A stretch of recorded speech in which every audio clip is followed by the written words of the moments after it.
નમસ્કાર દર્શક મિત્રો, ટીવી18 ન્યૂઝમાં આપનું સ્વાગત છે।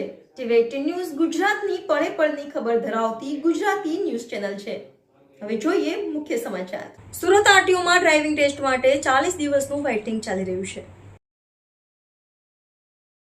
ટુ વ્હીલરની ટેસ્ટ આપવા માટે સીધી 7મી જુલાઈની એપોઇન્ટમેન્ટ મળી રહી છે, જેથી અરજદારો ખૂબ જ હાલાકીનો સામનો કરવો પડી રહ્યો છે। સુરત આરટીઓમાં ટુ વ્હીલરની ડ્રાઇવિંગ ટેસ્ટ માટે રોજના 275 એપોઇન્ટમેન્ટ આપવામાં આવી રહી છે। લાંબુ વેઇટિંગ હોવાથી હજારો અરજદારો એડવાન્સમાં એપોઇન્ટમેન્ટ લઈને ટેસ્ટ આપવાની રાહ જોઈ રહ્યા છે। ત્યારે ડ્રાઇવિંગ ટેસ્ટ ટ્રેકનો સમય વધારી એપોઇન્ટમેન્ટની સંખ્યા વધારવા માંગ ઉઠી છે, કારણ કે હાલ વેકેશનનો માહોલ ચાલી રહ્યો છે। ત્યારે મોટી સંખ્યામાં વિદ્યાર્થીઓ પણ લર્નિંગ લાયસન્સ કઢાવી રહ્યા છે। તે સાથે ઘણી વખત એવું બનતું હોય ઓનલાઈન ફોર્મ ભરવાની લાઇટ પણ બંધ થઈ જતી હોય છે, પરીક્ષા આપવા માટેનું કમ્પ્યુટર એપ પણ બંધ થઈ જતું હોય છે, જેથી આવી સમસ્યાઓની સીધી અસર અરજદારો તથા આરટીઓમાં કામ કરતા કર્મચારીઓ ઉપર પડી રહી છે। કામનું ભારણ ઘટાડવા માટે આરટીઓ કર્મચારીઓ સવારે 8 થી સાંજે 7 વાગ્યા સુધીથી ડ્રાઇવિંગ ટેસ્ટ શરૂ કર્યું છે।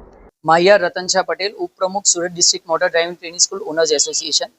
હાલમાં હાલત એવી છે કે ઘણા છોકરાઓને હાલાકી પડે છે। 40 દિવસનું ટુ વ્હીલરમાં વેઇટિંગ આવી રહેલું છે।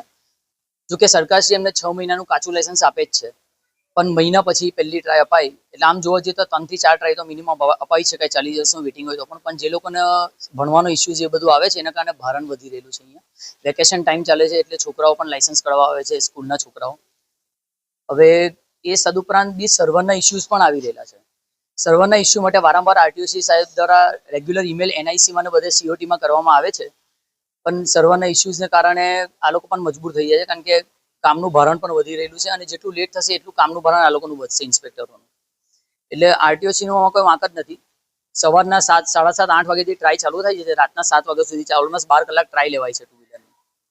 40 દિવસના વેઇટિંગ છે એટલે બંને રીતે લોકોને પણ હાલાકી પડે છે અને આરટીઓને પણ હાલાકી પડે છે।